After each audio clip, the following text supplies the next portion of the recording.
예수님은 우리에게 오셔서 우리에게 전해준 말씀은 구약에 있는 말씀을 전하셨습니다. 그거는 이해가 되시나요? 예수님이 이 땅에 오셔서 자기 말씀을 전한 것이 없다, 그렇게 예수님이 주장해요. 내가 들은 말은, 너희가 들은 말은 아버지, 너희가 아버지라고 하는 너희의 하나님 아버지의 말이다. 요한복음 14장에 있습니다. 내가 너희에게 전하는 말은 하나님 아버지의 말씀입니다. 그리고 말씀하신 모든 내용이 구약에 있는 율법의 내용과 선지자의 내용들을 다 증거하셨어요.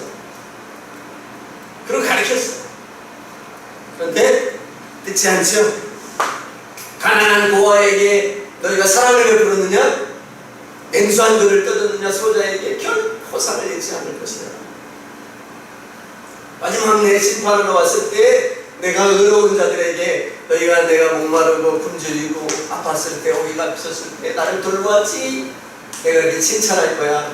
그럴 때 너희들이 내가 언제 예수님이 굶주리고 헐벗고 아프고 오기 갇혔을 때 돌보았습니까? 그렇게 말할 거야. 근데 내가 너희에게 말하기를 지극히 작은 자 하나에게 한 것이 곧 내가 한 것이다. 아멘. 그런데 악한 자들을 향하여서는 내가 헐벗고 굶주리고 아플 때 오게 가셨을 때 너희는 나를 돌보지 않았어. 그래서 너희가 멸망을 받는 거야. 주여, 언제 우리가 주님이 아프실 때 우리가 돌보지 않았습니까? 언제 오게 갇혔을 때 우리가 주님을 돌보지 않았습니까?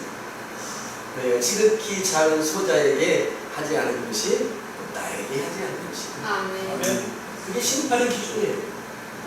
근데 오늘 교회의 믿음의 기준은 뭐죠? 하나님의 말씀을 영적으로 깨닫고 가슴이 막 풍선처럼 부풀어서 은혜를 받고 감격하는, 그게 믿음의 전부예요. 그리고 교회에 충성하고 헌신하고 예배드리고 열심히 기도하고. 여기 계신 목사님들 죄송합니다. 저만큼 기도해 본 목사님들 별로 없을 거예요. 하루에 10시간씩 한번 기도해 보셨습니다. 40일 금식하면 별로 안 채워요. 산에 가서 한 끼도 한번 해보셨어요? 산에 가서 천하가 뿌리를 몇 개 한번 뽑아보셨어요? 제가 보기에는 세상에서 아무 일도 하지 않은 것 같아요. 보기에는 범생이 같지만 제가 안 할 것 할 것 다 해봤어요. 아파트 목동이 아파트요. 15층 아파트 1층부터 15층까지 어깨에다가 짐을 지고 오는 거 그런 경험을 했어요. 영하 5도 이하가 되는 일을 못하지만 그 전까지는 실내 일을 다 하거든요. 하면 저녁에 버스를 타면 일이 끝나고 얼굴이 빨갛게 타요. 몸이 녹는 거예요. 바로 술 먹은 사람은 그런 생활도 해봤어요. 목사 일을 해보려고. 제가 정말 열심히 특신이 돼서 해봤어요. 그래도 안 되고 안 되는 이유는 능력이 없어요. 주님의 주시는 능력을 베풀었어요. 제가 말씀을 증거를 하는데 정말 이 시간에 죄송한 마음입니다. 능력이 없어요. 근데 여러분 말씀을 받을 때 능력이 여러분에게 주어질지 몰라요. 능력을 받으세요. 서론이 길었습니다. 그리스도인, 요즘 내 기분이 그렇다는 걸 좀 전해드리려고, 저에게는 학자의 혀를 주시고 목사님들에게는 학자의 길을 주시기를 축원합니다. 아멘. 그리스도인, 사도행전에 보면 11장 19절에 25절에 보면 그리스도인이라는 말 다 아시니까 그냥 넘어가고 마지막 절에 21절 봅니다. 주를 주의 손이 그들과 함께 하심에 수많은 사람이 믿고 주께 돌아오더라. 그 다음에 20절에 예루살렘 교회가 그들의 소문을 듣고 바나바를 안디오크에 보내니, 23절에 그가 이르러 하나님의 은혜를 보고 기뻐하며 모든 사람에게 굳건한 마음으로 주와 함께 머물러 있으라 원하니. 굳건한 마음으로 어떻게 해요? 주와 함께 머물러 있으라. 어디에 머물러 있으라? 주님께 믿음을 가지고 주님께서 우리에게 증거하시는 그 말씀 가운데 함께 머물러 있어라. 그런 결과 26절에 보니까 제자들이 안디옥에서 비로소 누구라고? 그리스도인이라 일컬음을 받게 되었더라. 그리스도인. 안디옥 교회가 사도들의 말을 듣고 어떻게 해요? 믿음의 주님의 말씀 가운데 머물러 있으니까 그리스도인이라는 말을 듣게 됐다. 에노스를 낳니 비로소 하나님의 이름을 부르더라. 창세기. 하나님의 이름을 부르기 시작했다. 믿음의 사람들이 나타나면 하나님의 역사가 일어납니다. 믿음으로 바로 서 있는 우리가 나타나면 그리스도인이라 불려집니다. 누가 불렀을까요? 그리스도인이라. 누가 불렀을까요? 하나님. 세상 사람들이 부르겠죠. 저들은 그리스도인이야. 저들은 그리스도인이야. 이렇게 불러졌다는 거예요. 우리를 향하여 뭐라 그러죠? 저들은 성도야, 그리스도인이야. 누가 그렇게 불러요? 세상 사람들이 불리는 거예요. 왜? 그리스도인다우니까 부르는 거예요. 그죠? 성도다우니까 부르는 거예요. 어? 저들은 그리스도인이야. 그렇게 부르기 시작했다. 네, 이 성경 가운데 그리스도인의 성도에 대하여 몇 가지 비유가 있습니다. 오늘 그 비유를 좀 살펴가면서 그리스도인이 무엇인가에 대해 우리가 알려고 합니다. 먼저는 뭘까요? 교재에 나와 있는 대로 소금과 빛이여. 소금. 마태복음 5장 13절에 너희는 세상에 보니 소금이 만일 그 맛을 잃으면 무엇으로 짜게 하리요? 후에는 아무 쓸데없어 다만 밖에 먼저 사람들에게 알릴 뿐이다. 소금이 그 결정체가 짠맛이 없으면 정말 아무 쓸데가 없죠. 뭐에 쓰겠습니까? 그걸 그 양념통에 넣어놓을 수 있겠어요? 버리지. 이 맛이 이제 맛을 잃었네. 버릴 수밖에 없다. 굉장히 쉬운 비유 아니겠습니까? 소금으로 우리를 비유했습니다. 성경의 소금에 대해서 좀 몇 가지 살펴보기를 원하면, 소금은 뭐가 처음에 나오죠? 제일 먼저 성경에 창세기 19장 26절에 누가 나와요? 노새 아내. 뒤를 돌아본 노새 아내가 나옵니다. 여러분, 왜 노새 아내가 소금 기둥이 되어 있나요? 세상에 하나님께서 들어오는 때는 명령을 듣기 때문에. 자, 1번 세상에 미련이 많았기 때문에. 네, 1번. 2번 하나님이 명령하신 것을 거역했기 때문에. 어떤 게 말일까요? 2번. 우리는 성경을 어떻게 보냐면 굉장히 의미를 두고 많이 봅니다. 그래서 신학교에서 그런 많은 툴들을, 많은 도구들을 배워가지고 목사님들이 이 노새 아내를 가리킬 때 어떻게 가리켜요? 세상에 미련이 많고 세상에 놓고 온 것이 아깝고 그걸 버릴 수 없어서 돌아왔다는 거예요. 그래서 하나님이 멸망하셨다는 거예요. 그런데 미안하지만 하나님의 명령 자체를 어겼기 때문에 죽은 거예요. 뭘 의미를 이렇게 깊이를 표현합니다. 하나님이 하지 말라 그래서 죽는 거예요. 율법 가운데 왜 죽어요? 하나님이 하지 말라고 했기 때문에 한 것을 죽어요. 여러분, 우사라는 사람 압니까? 우사. 법궤가 블레셋 빼앗겼다가 돌아왔지요? 그래서 이제 누구 때? 다윗 때 드디어 우사가 법궤를 이제 실로로 이제 메어옵니다. 근데 율법에 뭐라고 그랬어요? 법궤는 어떻게 그랬어요? 매라고 그랬지. 어깨에 매 올리라고 그랬지. 매라. 그런데 어떻게 했어요? 새 수레를 만들어가지고 다윗이 뭐 아름답게 꾸며 그 위에 올려놓고 수레를 끌었단 말이에요. 수레를 끌고 하니까 어떤 일이 나요? 법궤가 흔들리죠. 넘어져가고 멸망당하는. 하나님의 법궤가 흔들리다니, 넘어지다니. 우사는 선한 마음으로 손을 댔어요? 악한 마음으로 손을 댔어요? 선한 마음이죠. 왜? 어깨가 흔들리면 내고스 하나님을 보면 근데 하나님이 어떻게 했어요? 에레스 하나님이 쳐버립니다. 죽여버려. 왜 그랬어요? 법을 어겼기 때문에 말씀 어겼기 때문에 하나님의 율법을 어겼기 때문에. 하나님이 법궤를 매라고 했는데 매지 않았어요. 그리고 우사가 그 손을 댔어요.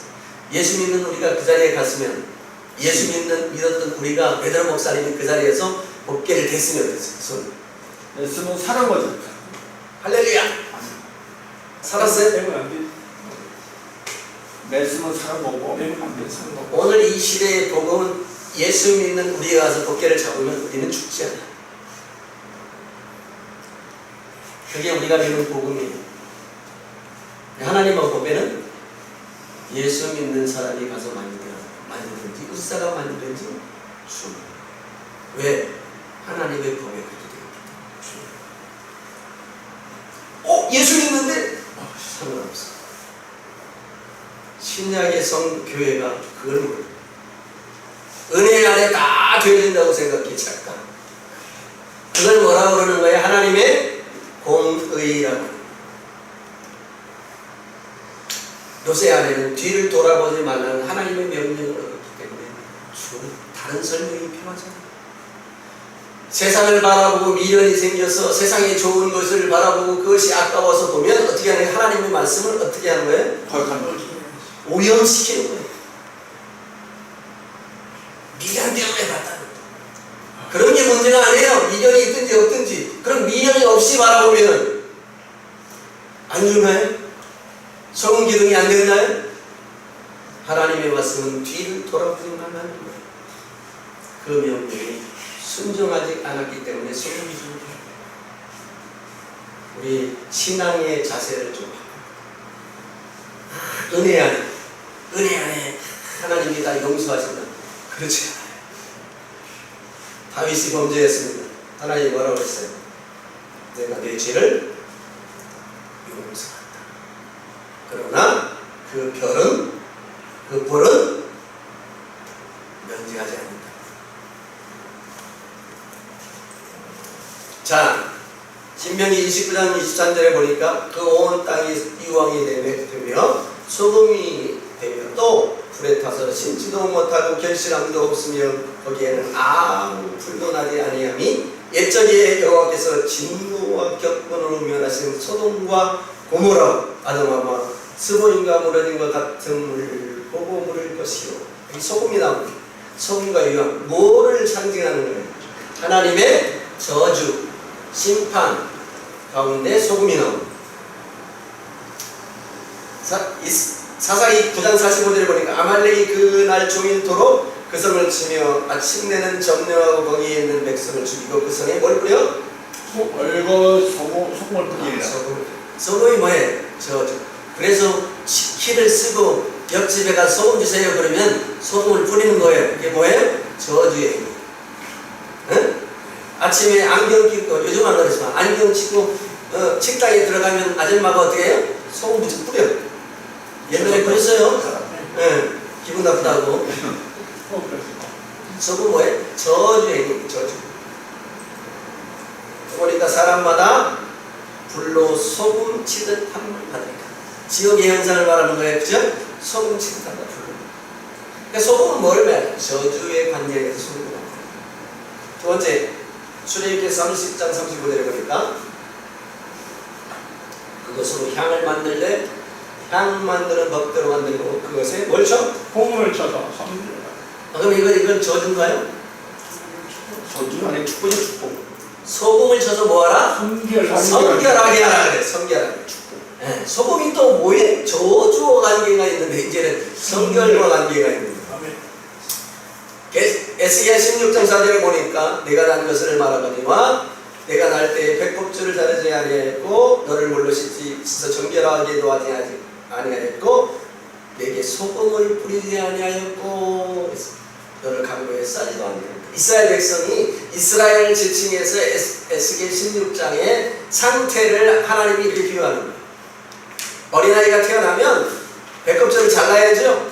물로 정결하게 해야죠. 그러면서 소금으로도 정결하게 소금으로 씻어야 한다. 뿌려야 한다. 정결을 나타내는 것입니다. 레위기 2장 13절에도 내 모든 소재에 소금을 치라. 내 하나님의 언약의 소금을 내 소재에서 빼지 못할지니 내 모든 내물에 소금을 드리겠습니다. 다 성결과 관련입니다. 성결하게 만드는 것이 소금을 사용합니다.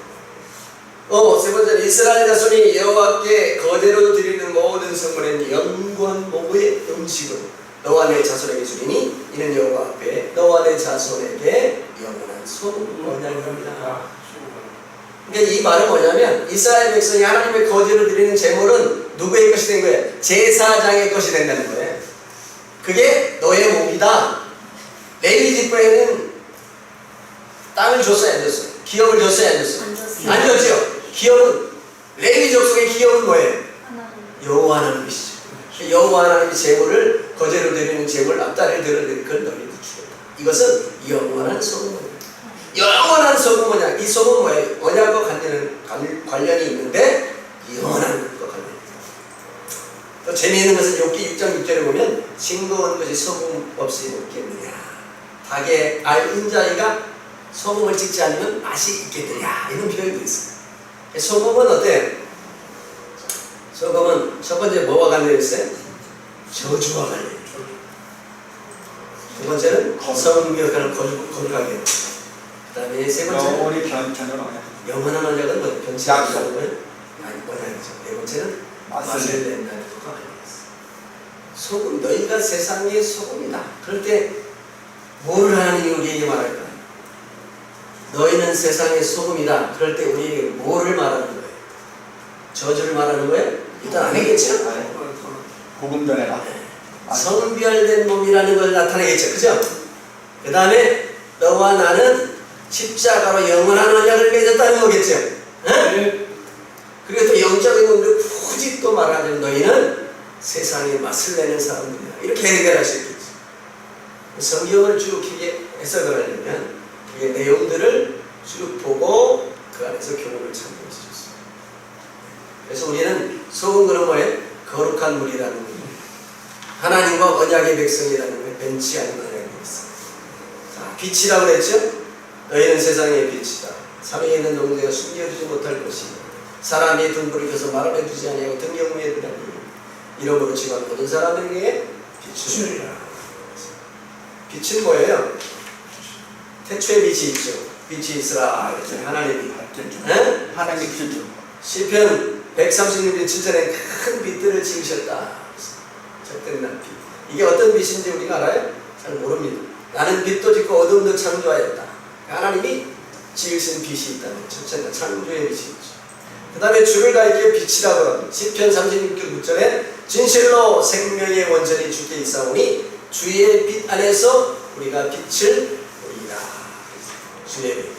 시편 43편 3절에도 주의 빛과 주의 진리를 보내리니 주를 가리켜서 뭐래요? 빛이라 이렇게 말합니다. 나는 빛이라 여호와. 시편 27편 1절에 나는 빛이라. 그 다음에 시편 104편에는 주께서 옷을 입은 같이 빛을 입으셨다. 이렇게 이사야 9장 2절에는 흑암에 행하는 백성이 큰 빛을 보고 주의 빛을 보고 그랬잖아요. 빛은 이렇게 주님을 가리켜서 빛이다 그렇게 표현합니다. 그 다음에 생명의 빛. 욥기 33장 30절에는 그들의 영혼을 구름 위에서 이끌어 생명의 빛을 그들에게 비춘다. 생명의 빛. 시편 56편 13절에도 생명의 빛에 다니게 하시려고 생명의 빛이 있어요. 또 말씀을 가리켜 빛이라고 그랬죠. 시편 119편 105절에 시편 119편은 시편 중에 양 긴 절이에요. 네. 195절까지. 주의 말씀은 내 발의 등이요 내 길의 빛이다. 말씀이 빛이다. 말씀. 주의 말씀을 열면 빛이 빛이요 우둔한 사람을 깨달아서 지혜롭게 한다. 아멘. 잠언 6장 23절에는 대저 명령은 등불이요 복은 빛이요 이렇게 말합니다. 그러니까 말씀을 가리켜서 빛이라고 표현하고 있습니다. 의인을 가리켜서 또 빛이라. 의인. 의인의 빛은 환하게 빛나고 악인의 등불은 꺼집니다. 야곱의 족속아 오라 우리가 여호와의 빛에 행하자. 야곱의 족속들아 여호와의 빛으로 행하자. 의로움으로 살자. 이사야 9장 6절에도 흑암에 행하던 백성이 큰 빛을 보고 사망의 그른들 땅에 거주하던 자들이 빛이 비치도다. 빛이 비칩니다. 다 의로운 삶을 나타냅니다. 그래서 빛은 몇 가지가 있어요? 창조의 빛이 있죠. 주님의 빛이 있죠. 생명의 빛이 있죠. 말씀의 빛이 있죠. 의인의 빛이 있죠. 그러니까 너희가 세상에 빛이니 그러면 뭘 말하는 거예요? 너희는 세상에 뭐라는 거예요? 참 이 5가지 중에서 뭘 말하는 거예요? 5번째 개죠? 의인이 그런 거. 너희는 세상의 소금이니 뭐라 그랬어요? 성별된 물이다 그랬다고 그랬죠? 예. 거룩한 물이다. 만일 그 맛을 잃으면 무엇으로 자기야? 너희가 없다면 세상이 어떻게 거룩해지겠느냐 그 말이에요. 우리가 없다면 어떻게 세상에 거룩해지겠느냐 그러는 거예요. 그럼 예수 믿는 사람이 없다면 어떻게 세상이 거룩함으로 변하겠느냐 그 말인데, 예수 믿는 사람이 세상 가운데 믿지 않는 사람과 똑같이 살면 어떻게 돼요? 이게 무슨 말이에요?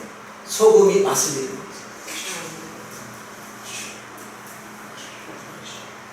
응? 그 말이에요. 세상 가운데 너희가 성별하게 되는 우리가 너희 때문에 세상이 성별하게 되는데, 세상의 인생이 살맛을 나게 하는 너희가 만약에 세상 가운데 믿지 않는 사람들과 악을 행하고 같이 술 마시고 세상 가운데 타락하면 어떻게 세상이 성별하게 되겠냐. 너희는 세상에서 소금인데 그 맛을 잃은 것이야. 그렇게 주님이 말씀합니다. 세상에 밟힌다. 멸시당하죠. 예수 믿는 사람이 왜 멸시당합니까? 야, 니까지 것도 작은 거냐? 그러잖아요. 같이 술 먹고 놀다가 나 이제 교회 가야 돼. 야, 왜 야, 오늘 골프 치러 가야 돼 교회. 야, 나 작은 거야. 야, 니까지 작은 거야? 이렇게 되는 걸 밟히는 거지. 예수님의 말씀은 어렵지 않아요. 쉽다. 밟히는 거. 너희는 세상의 빛이라 산에 있는 동네가 숨기지 못할. 빛은 뭐라 그랬죠? 의로운 자. 의로운 사람들이야. 너희는 세상의 빛과 같이 빛나는 존재예요. 너희는 별과 같은 존재예요. 사람이 등불을 켜서 말을 주지 않는 것처럼 너희가 등경 위에 두어야 되는 거야. 그런데 세상 사람들과 똑같은 삶을 살면 빛이 비춰져요? 말 아래 둔 것과 같다는 것이죠.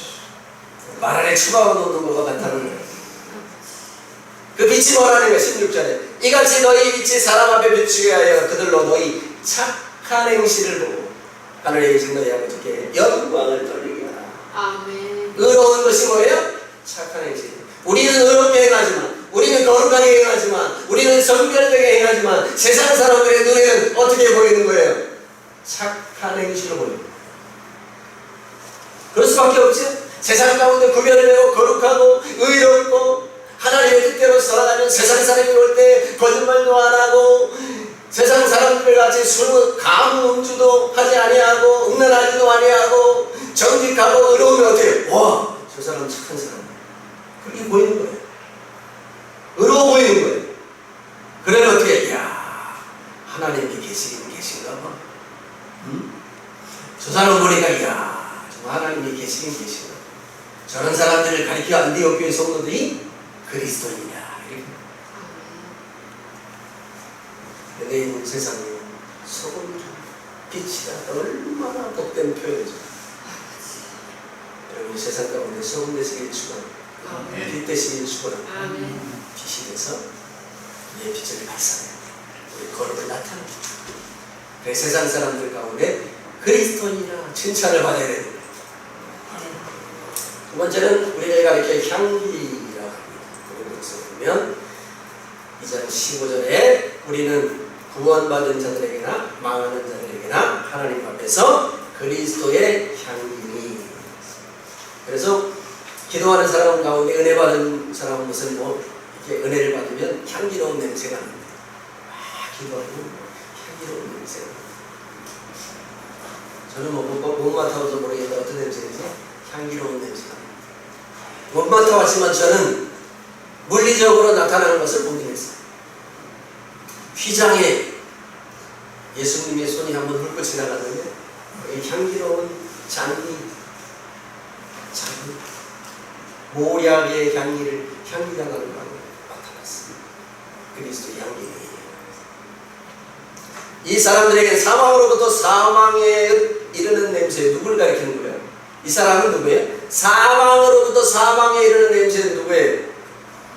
세상 가운데 악을 행하는 자들이죠? 응? 세상 가운데 세상의 뿌리를 받고 있는 자들에게는 사망의 냄새가 납니다. 그런데 그리스도에게 뿌리를 받고 있는 자들은 무슨 냄새가 난대요? 생명으로부터 생명에 이르는 냄새가 난다.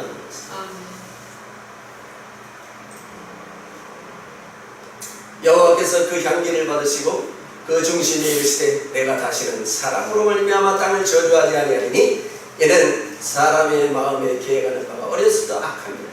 내가 저는 행한 것 같이 모든 생명을 다시 멸하지 아니하리라. 이거 정말 불행한 말씀이에요. 굉장히 불행한 말씀. 하나님의 선을 이루는데 노아의 홍수 위에 노아 제단을 쌓고 하나님 앞에 번제를 드렸을 때 그 향기를 받으셨다. 향기를 받으시고 말씀하는 그 중심에 이르시되 내가 다시는 사람으로 말미암아 땅을 저주하지 않아. 왜? 이 사람들의 마음의 계획이 항상 어려서부터 악해. 그러니 앞으로 내가 멸하면 수도 없이 있는 날 멸망을 해. 그래 이제 나는 멸망하지 않기로 했다. 그렇게 선언했습니다. 출애굽기 20장 18절에 보면 순양 전부를 제단 위에 불사르라 번제로 드리라. 이는 여호와께 드리는 번제여 이는 향기로운 냄새였습니다. 여러분 순양을 잡아서 번제로 각을 떠서 제단 위에 나무 위에 올려놓고 불을 막 때우면 향기로운 냄새가 나죠. 그죠? 네, 맞아요. 향기로운 냄새 나요? 타는 냄새. 여러분 그거 한번 맡아봤어요? 여러분 사람을 화장터에 가면 사람 타는 냄새 나죠? 네. 향기로워요? 하나님은 성경 좀 묘한 것 같아요. 그죠? 이런 냄새로 향기롭거든요. 말할 수 없어요. 이건 방독 마스크를 쓰고 해야 될 만큼 지독한 냄새가 나요. 주에게 30장 7절에 아론이 아침마다 그 위에 향기로운 향을 사르되 등불을 손질할 때의 사람이에요.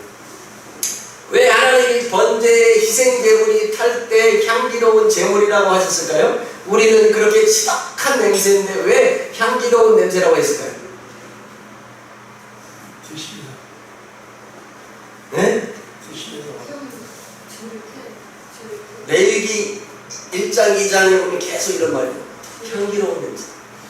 그러니까 어떤 목사님은 이 말을 설명하기 위해서 하나님은 취향이 독특하네.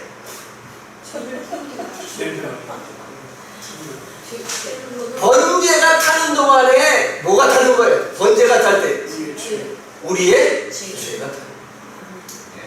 우리의 죄가 타버리는 거예요. 그래서 지금까지는 함께 할 수 없어서 하나님이 가고 싶어도 못 갔는데 하나님은 죄 있는 곳에 올 수가 없어요. 그래서 하나님이 어린 양을 잡아서 그 위에 불을 태울 때 그 죄가 어린 양이 불탈 때 죄가 타는 거예요. 그러니까 이제부터 하나님이 그 냄새를 맡으실 때 흥분하기 시작하는 거예요. 기뻐하기 시작하는 거예요. 왜? 이제 나의 사랑하는 자녀와 만날 수 있는 기회를. 아멘. 아멘. 그래서 그걸 가리켜 향기로운 냄새가 난다. 그게 누구예요? 예수 그리스도. 예수 그리스도가 십자가에 달려 엘리 나와 사박다니 나의 하나님 나의 하나님 어찌하여 나를 버리시나이까 그렇게 부르짖을 때 이 하나님은 어땠다는 거예요? 흥분하고 계십니다. 예수님이 찢어지고 갈기갈기 찍을 때 하나님은 흥분하고 계십니다. 예수님이 하나님 볼 때 다시 보고 싶겠어요? 하나님은 흥분하고 계십니다. 부르짖는 그 부르짐을 통하여 우리에게 다가오실 하나님이 기쁨을 주십니다. 그 가운데 예수님이 십자가에 달려주십니다. 여러분, 그 사랑은 우리가 이해할 수 없어요. 그 장면에서. 아가에서 보면 이런 저 아가서 내 기름이 향기로워 아름답고 내 이름이 쏟는 향기로워. 얼마나 여인이 아니라 참 술람미 여인이 솔로몬에게 아름다워 보였든지 쏟는 기름. 자, 오늘 또 향기를 살펴봤는데 향기는 어떤 향기예요? 재물이죠? 재물의 향기. 그 다음에 여호와의 절의 향기가 있어. 향내가 나도록 피우는 향기가 있어. 신부의 향기가 있어. 너희는 세상의 향기니 그럴 때 우리는 무슨 향기일까요? 예수. 응? 예수 향기. 재물의 향기예요? 예수. 절의 향기예요? 그리스도의 신부의 향기. 그리스도의 신부. 여러분, 그리스도의 신부의 향기가 나가면 어떻게 해야 돼요? 그리스도의 신부의 향기가 되려면 어떻게 해요? 요즘 화장품 좋은 랑콤인데 랑콤으로 막 두드려 화장하면 돼요. 응? 그리스도의 아름다운 것 같이 우리도 그 빛의 아름다운 모습을 삶이 아름다운 거죠. 여러분, 주님이 너의 십자가를 지고 나를 따르라 그럴 때 그 십자가를 지고 주님을 따르는 게 뭐예요? 우리 목사님은 사역의 짐을 지고 주님을 따른다고. 그렇게 사역의 짐을 지고 주님을 따르는 우리가 어떤 분이요? 마태복음 7장 20절 이하에 나오는 주여! 주여! 우리가 주님을 위해서 얼마나 평생을 노력한 줄 아십니까? 내가 주의 이름으로 귀신을 주소, 주의 이름으로 능력을, 주의 이름으로 선지를 보여주소서. 그런 우리들이 바로 십자가의 짐을 지고 따르는 거예요. 근데 주님은 뭐라고 해요? 아, 참, 주님은 예정하기 이를 때가 없는 거예요. 내가 너희를 통치하지 못해. 이 불법을 행하는 자가 내게서 떠나라. 거기서 보니까 왜 떠나가라는 거예요? 왜 불법이에요? 불법이 뭐예요? 하나님의 말씀에 순종하지 살지, 뜻대로 살지 아니고 자기 마음대로 살아. 자기 마음대로 살아. 하나님의 뜻이 뭐예요? 응? 순종이 하나님의 뜻이. 하나님의 뜻은 이것이냐? 너희의 거룩이다. 하나님의 뜻은 우리가 뭘 하라? 항상 기뻐하라, 쉬지 말고 기도하라, 범사에 감사하라. 이는 너희에게 하신 하나님의 뜻. 이것만 알고 있는데 천만에 가서 하나님의 너희의 뜻은 거룩이다. 성경의 전체 내용이 거룩이다. 왜? 우리는 누구의 신부이기 때문에. 그리스도의 신부가 되려면 어떻게 돼야 신부가 되는 거예요? 거룩해야 돼. 격이 맞아야 부부가 되죠.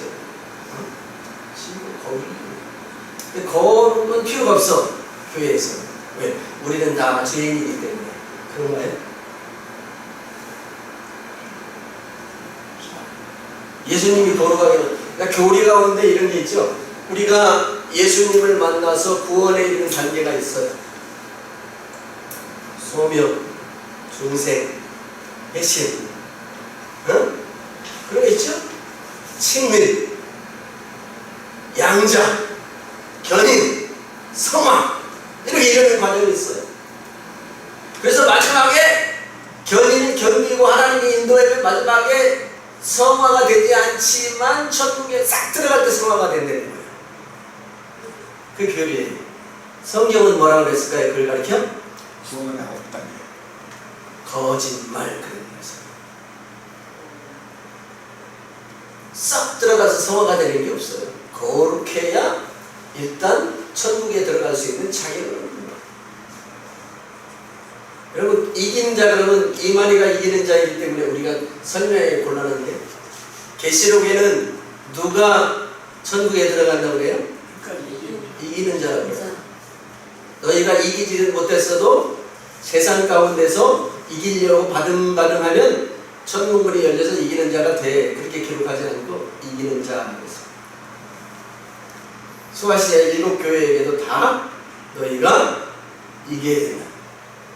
이기는 자가 되어야 너희에게 하나님 나보내는 생명나무 열매를 주어 먹게 한다. 이겨야 힘을 준다. 그의 새로움을 받는 자밖에 알 사람이 없다. 이겨야 둘째 사망을 받지 않게 한다. 이겨야 내 보좌에 함께 함께 내가 이기고 하나님 보좌에 함께 하는 거죠. 그럼 계시록 말씀은 다 거짓말이에요. 다 거짓말이고 잘못된 거예요. 교리가 맞고 계시록이 틀려요. 계시록이 맞고 교리가 틀린 거예요. 말씀은 교리는 그런 거예요.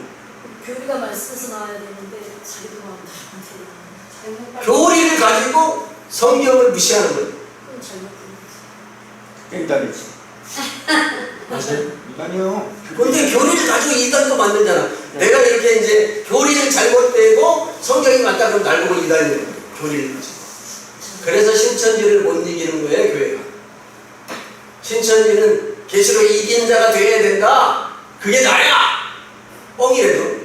자기가 이겼다 성경대로 내가 이긴 거야. 그럼 뻥을 쳐도 성경에는 이 교리 가지고는 야, 우리는 이길 수 없어.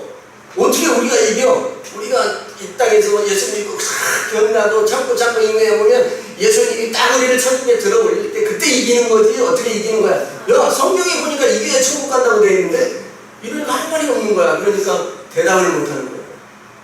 그 많은 박사들이 목사님들이 다 그렇게 가르치고 있는데 성경은 이겨야 된다는 거예요. 구약의 모든 말씀들은 이겨야 된다는 거예요. 남겨놓는 자들이 이긴 자예요. 하나님이 어떤 자를 남겨놓겠다고 그래? 구루터기가 상수리나무 구루터기가 베어도 그 구루터기가 거룩한 자리라 그러니까 막 하나님이 남겨놓았다고 막 기뻐하는데 남은 자들을 연구해 보세요. 남은 자들이 어떤 자들을 하나님이 남기고 있는가? 멸망당할 자. 스바냐 3장에 가면 하나님이 결론적으로 말하는데 그 남은 자들은 그 일에 거짓말이 없는 자들이에요. 그 의로운 자들인데 그들을 하나님이 부른다는 거예요. 그게 남은 자라는 거야. 그런데 뭐 하나님이 남겨두어서 나와. 천만의 말씀이라고 만망의 콩떡이라고. 하나님이 거룩하고 의로운 자들 가운데 부른다는 거예요. 그들을 불러낸다는 거예요. 우리 목사님들이 성경에 좀 집중하고 성경에서 말씀을 잡고 교리가 우리를 천국 가게 만들 수 있어요. 내가 사실 이런 말씀 하는데 정말 하고 싶은 말이 있어요. 근데 너무 충격을 받아가지고 목사님들이 이해를 못하기 때문에 그 말을 하기 위해서 이걸 밑밥을 막 까는 거야. 이걸 딱 하고 싶은 말이 있는데 정말 성경은 그런 건데 해볼까요? 듣고 잊어버리세요. 구약의 내용은 제사와 뭐가 있는 거예요? 십계명이지. 제사와 십계명이죠. 두 가지로 나눠질 수 있어요. 제사는 뭐예요? 제사는 죄 문제 해결하는 거죠. 죄 문제는 제사로 해결하는 거예요. 그죠? 십계명을 아무리 해도 죄 문제 해결돼 안 해요? 안 되죠. 구약에도 안 되는 거예요. 제사를 지내야 죄 문제가 해결되는 거예요. 그 죄 문제는 누가 해결해요? 신학에서 예수님. 그럼 십계명은 어떻게 해요? 신학에서 어떻게 할 거예요? 십계명 안 지켜도 돼요? 예수님이 하지 말아야지. 서로 사랑하는 그 안에 하나님 사랑, 이웃 사랑, 그리고 그 안에 십계명이 다 들어있다. 이웃 사랑이 다 들어있다.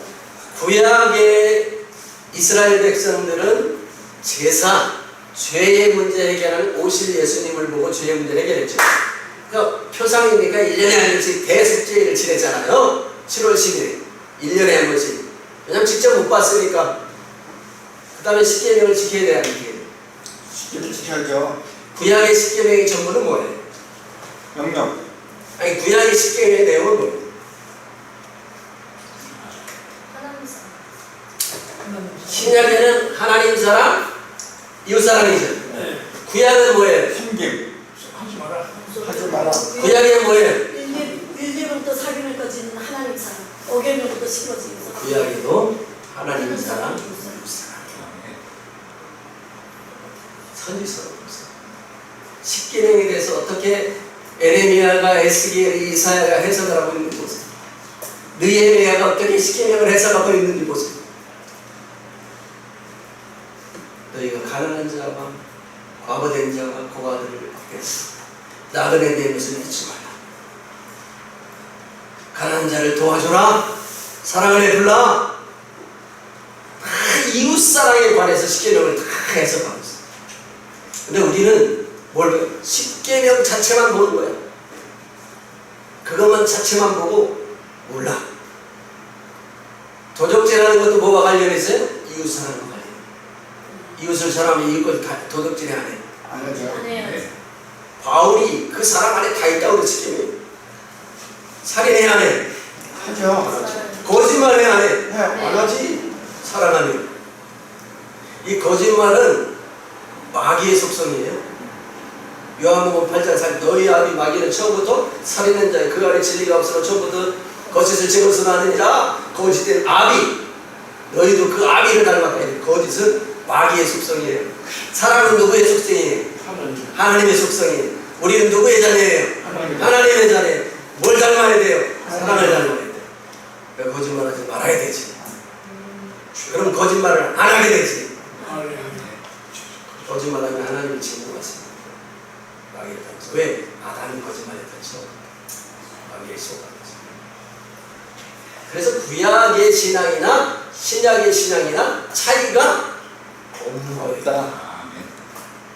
그런데 있는 것 같이 교회가 교회로 표장을 하고 로마서를 잘못 해석해가지고 율법은 지킬 수 없는 것이고 율법은 우리를 죄를 죄되게 하고 바울이 그렇게 말해요. 죄를 죄되게 하고 죄를 드러나게 하고 그렇게 설명해요. 그러니까 그 율법에 대한 설명 단순히 바울이 말하고 있는 율법은 뭐에 관한 거예요? 제사와 관련돼요. 예수 그리스도를 설명하기 위해서 율법을 차용해가지고 율법을 설명하고 있는데 그것이 단 줄 알고 교리를 만들어내서 교리도 계속 얘기하는 것도 그래요. 자, 그 다음에 말해 편지. 너희는 우리의 편지라. 우리 마음에서 또 무사람이 알고 있는 바라. 3절에는 너희는 우리가 말미암아 나타난 그리스도의 편지니 이는 먹으로 쓴 것이 아니요 오직 살아계신 하나님의 영으로 쓴 것이며 돌판에 쓴 것이 아니요 어디에? 우리의 육의 마음판에 쓴 것이라 그랬습니다. 마음은 뭐래요? 육이라고 그러죠? 육의 마음판에 썼다. 그러니까 이 삶은 뭐와 관계에 있다는 거예요? 육적인 것과 관계에 있는 거죠. 네? 육이 의로워져야 돼요. 그 다음에 열매. 또 그리스도의 열매를 가리킵니다. 이 사람은 여자와 더불어 더럽히지 아니하고 순전한 자라 어린 양과 더불어 어린 양이 어디로 인도하든 따라가는 자며 사람 가운데서 성장을 받은 처음 익은 열매로 하나님과 어린 양에게 속한 자들이니 계시록 14장 4절에 나와 있어요. 14만 4천 무리의 특징, 그들의 성품, 그들의 거룩함을 이렇게 설명하고 있는 거예요. 여자와 더불어 더럽히지 아니했다. 이 여자는 특별히 남녀 성별의 여자를 말하는 것보다는 짐승, 악녀, 거짓 선지자들, 우리를 유혹하는 이 세계를 말하는 겁니다. 여자와 더불어 더럽히지 아니하고. 그렇다고 해서 여자와 더불어 음란과 관계가 없는 게 아니에요. 이 세계 자체가 음란해요. 이 세계 자체가 그 삶이 종교 행위가 음란을 가져다 주는 거예요. 순결한 자, 어린 양이 어디로 인도하든 따라간다는 말은 하나님의 말씀에 인도를 받는다. 순종하는 삶을 산다는 거예요. 사람들 가운데 속량을 받은 처음 익은 열매라 이렇게 말해요. 처음 익은 열매가 뭐죠? 출애굽기 34장 26절에 보니까 내 토지 소단에 처음 익은 것을 가져다가 내 하나님 여호와께 드려라 그랬습니다. 이 처음 열매가 뭐예요? 처음 익은 거든요. 출애굽기 23장 19절에 보면 내 처지 처음 거둔 열매의 가장 좋은 것 이렇게 말했어요. 처음 익은 열매는 뭐예요? 우리 농사를 안 해보셨던 분이죠? 첫 수확, 첫물, 그거는 뭐 무슨 말이 들으면 아무도 안 줘요. 아무도 안 줘요. 그 그리스도 안에서는 예수님이 첫. 예, 처음 열매. 네, 예수님이 첫. 예, 처음 익은 열매를 하나님께 드리라 그랬는데 이게 뭐예요? 여기 나오잖아요. 처음 거둔 가장 좋은 열매. 첫 열매라고 하는 것은 가장 좋은 열매라는 뜻이에요. 가장 좋은. 쳤어. 하나님의 비유해 보니까 하나님 나라를 열매로 또 표현합니다. 또 일세 하나님 나라는 사람이 땅에 씨를 뿌린 것 같으니 그가 밤낮 자고 기는즉 씨가 나서 자라는 것이 어떻게 그리 되는지 알지 못하느니라. 땅이 스스로 열매를 맺을 때 처음에는 뭐예요? 싹이요. 다음에는 이삭이요. 그 다음은 이삭이 충실한 곡식이라. 열매가 있으면 낫을 된다. 낫을 된다. 예. 계시록 14장에 보면 낫을 내서 알코올을 추수합니다. 하나님 나라를 열매로 또 비유했습니다. 계시록 14장 나와요. 알곡을 추수하는 장면이 나옵니다. 또 내가 보니 흰 구름이 있고 그 구름 위에 인자 같은 이가 앉으셨는데 그 머리에는 금멜로가 있고 그 손은 예리한 낫을 가졌더라. 또 다른 천사가 성전에부터 나와 구름 위에 앉은 이를 향하여 큰 성으로 외치되 당신의 낫을 위들러 거두소서. 땅의 곡식이 다 익어 거둘 때가 이르렀나이다. 여기 보니까 흰 구름 위에 금 면류관 썼는데 인자 같은 이라고 했어요. 이게 누구죠? 네, 예수님을 말합니다. 네. 구름 위에 앉으시니까 낫을 휘둘러 땅의 곡식을 거두었다. 그러니까 종말의 심판을 뭐로 표현하고 있습니까? 알곡을 추수하는 걸로 표현합니다. 심판도 추수로 표현합니다.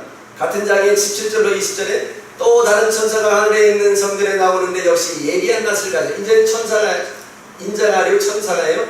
천사가 예리한 낫을 가졌어요. 또 불을 다스리는 다른 천사가 저다로부터 나와 예리한 낫을 가진 자를 향하여 큰 음성으로 불러 이르되 내 예리한 낫을 흔들어 땅의 포도송이를 거두라. 그 포도가 익었느니라 하더라. 천사가 낫을 땅에 이들러 땅의 포도를 거두니 하나님의 진노의 큰 포도틀에 던지네. 포도송이는 죄의 악의 상태를 가리킵니다. 포도가 익어서 터지는 그런 모습은 죄의 악인들을 묘사하고 있습니다. 그래서 성 밖에서 그 틀이 밟히니 틀에서 피가 나 말 굴레까지 닿았고 천백스타디온에 퍼졌더라. 말 굴레는 사람이 말에 앉아있는 발을 올리는 거기까지인데 거기까지 피가 다 튀어서 그만큼 피바다가 되었다 그런 표현인데 심판하는 것도 포도송이 악의 열매를 맺어 심판한다 그렇게 표현하고 있습니다. 자, 그래서 열매는 뭐예요? 처음 익은 열매, 예물이지. 그 다음에 심판을 알게 한다. 자, 그래서 오늘 이렇게 열매 5가지를 살펴보았는데 한번 정리해 보겠습니다. 소금 뭐라고 그랬어요? 저주, 거룩, 영원한 언약, 맛을 내는 것이. 그 다음 빛은 창조의 빛, 주님의 빛, 생명의 빛, 말씀. 그 다음에 5번째 의인을 가리켜 빛이랍니다. 향기는 재물, 여호와의 전의 향기, 신부의 향기라고 했습니다. 편지는 마음에 새기는 거고 육의 몸에 새기는 것이다. 열매는 뭐예요? 가장 좋은 예물과 심판이 있다. 이렇게 그리스도에 대해서 그리스도의 비유를 5가지로 살펴보았는데 이걸 살펴보고 나니까 소금, 빛, 향기, 편지, 열매는 무엇을 의미하는 것 같아요? 무엇을 의미하는 거죠? 내 마음에 말씀이 새겨져서 그 말씀을 인하여 열매 맺는 것.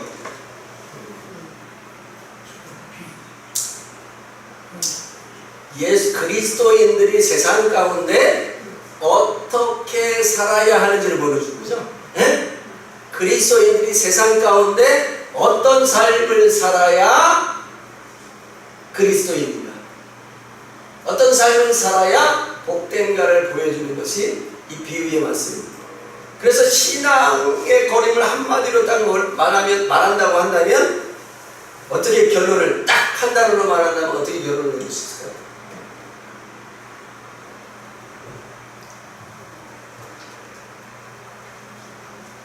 뭐 여러 가지 있을 수 있겠지만 열매, 라고 딱 말할 수 있습니다.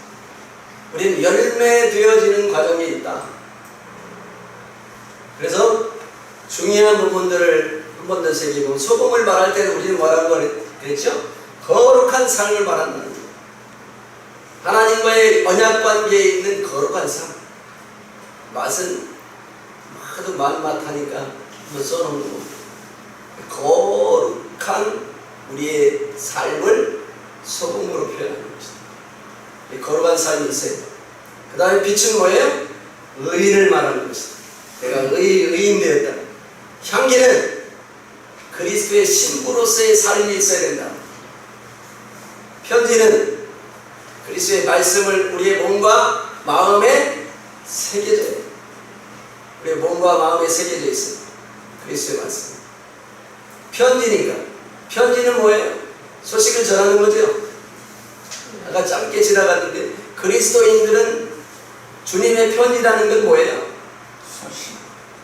주님을 좋아하는 복음 그 자체라는 거잖아요. 복음 그 자체라는 거예요. 편지를 읽으면 소식을 이렇게, 편지를 보면 요즘은 전화가 많아서 옛날에 편지를 소식을 아버님 전장서 하면서 이제 옥체에 만큼 나오시냐 이러면서 돈 좀 보내주세요 이렇게 썼잖아요. 그 편지를 보면은 소식을 전해주듯이 우리가 그래서 편지라는 것은 우리의 삶 자체가 복음이어야 된다. 그런 말이에요. 우리의 삶 자체가 복음이에요. 이런 삶을 거룩하고 의롭고 신부로서 복음 자체로 삶을 살아서 마지막 주님이 추주할 때 가장 아름다운 열매가 되는 것이 누구다? 그리스도인이다. 그렇게 말합니다. 그렇게 되어져야 그리스도인이라. 동의하십니까? 이 성경에서 우리를 그리스도인을 비유하고 있는 내용들을 빠르게 5가지를 좀 정리해 보았는데 이렇다. 다 같은 내용. 다 같은 내용.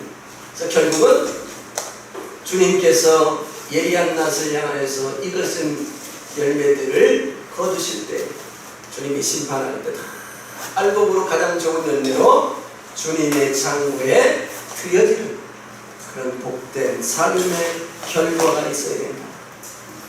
이와 같은 저와 여러분이 되실 주의 이름으로 축원합니다. 네.